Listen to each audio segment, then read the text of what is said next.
everyone, it's Rebecca here and welcome back to my channel. In today's video I'm sharing with you 5 recommendations that I think you should read that are incredibly underrated. We have a mix of thriller, crime and a little bit of fantasy, so without further ado, let's get into it. So this first one featured in one of my vlogs where I read a lot of ARCs that I'd received or books from publishers I'd received, and that is Magic for Liars by Sarah Gailey. This one follows twins Tabitha and Ivy.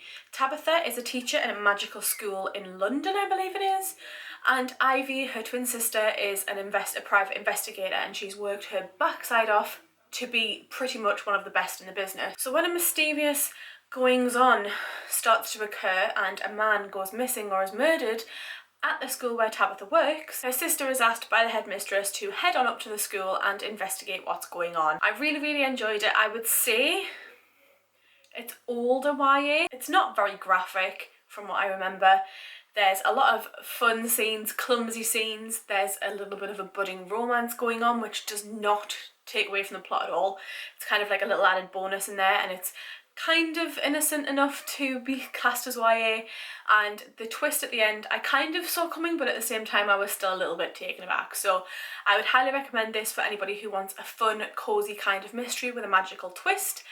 Definitely recommend this one. And on the other end of the spectrum we have My Sister the Serial Killer by Illusion Braithwaite. I don't know if I've pronounced her name wrong. I'm really sorry if I have. I probably have. This one follows a woman whose sister has several relationships and the boyfriends all mysteriously end up dead. The first time they believe it was like a genuine accident, but the sister goes and cleans up the blood in the body anyway. Second one, her sister's like, hang on a minute, are you sure you're not killing these people on purpose? And the third one, she's like, no, you definitely are, but I'm gonna come and help you and save your skin because you know what, you're my sister.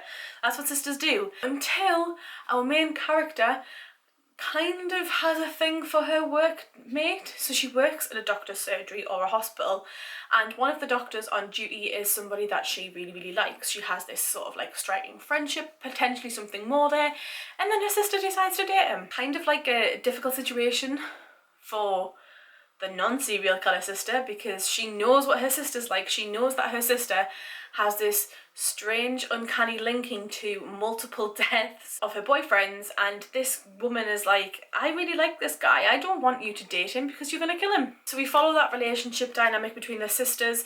We also follow the dynamics between both sisters and the man in question, and it's really interesting, really funny. It shouldn't be funny, it's quite serious, but it does have a lot of funny aspects. It's a very quick read and I really enjoyed it. I would recommend it for anybody who wants to go into like a thriller kind of aspect of things but isn't sure where to start. This is probably fairly light-hearted and not as gory as a lot of them. I would highly recommend. Next up we have another book I received from a publisher, and that is An Illusion of Thieves by Kate Glass. This one is another one that featured in the same video as Magic for Liars. If I remember, I'll have put a card up already, or I probably won't have, let's be real here.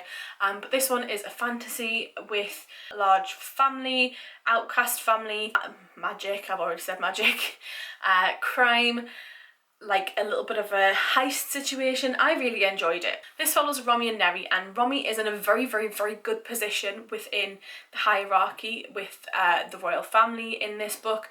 She is basically, it's not really a royal family, it's like the head family in this book.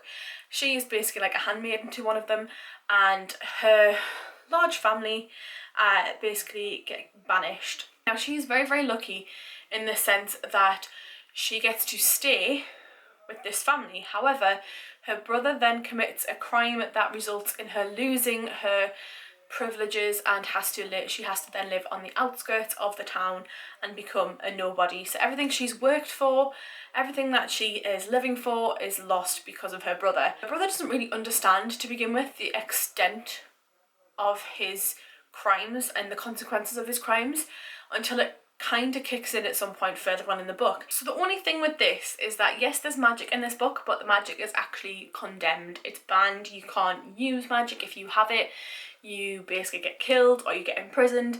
And because Romy's gone from this very higher up part of society down to the bottom, and her brother is on everybody's radar, probably not a good idea for her to have magic. Yet here she is with magical powers. So she forms an unlikely alliance with people who she meets through trying to earn money for herself and her brother to live and eat.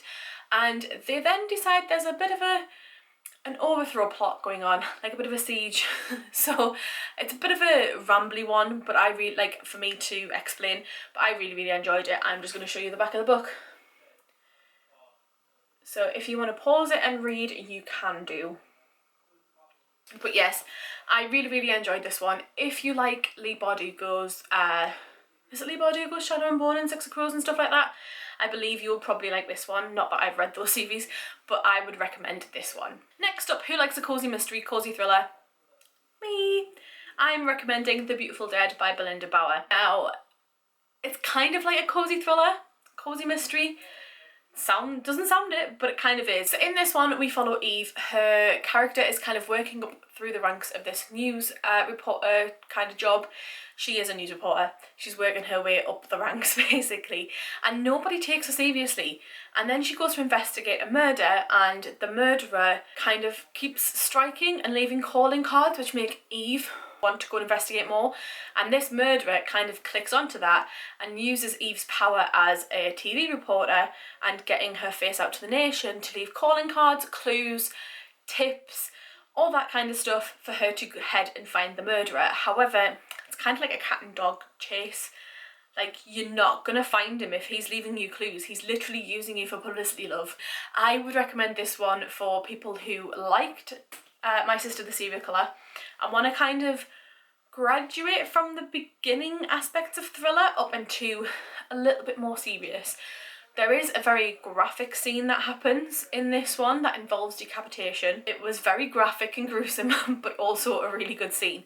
So if you kind of like are a little bit like, ugh, yeah, that is in there, that does exist. But I really enjoyed this one. I read this one in probably 24 hours. Highly recommend. And the last one I want to share with you is probably the most popular on this list, and it is a thriller, and I did not think that I would enjoy this one at all, but it is The Couple Next Door by Shirley Lapina. I listened to this one on audio, and if you know me, you know that I don't normally listen to audiobooks unless I've already read them previously, because I can't keep my focus at all. And then this book came along and I was just like, I need to listen to it. Oh my god, this is amazing. So this one follows our main characters who have a young baby, and they go next door. They kind of socialise with their next door neighbours quite a bit before they have the baby. And their next door neighbours decide, we want to have a meal.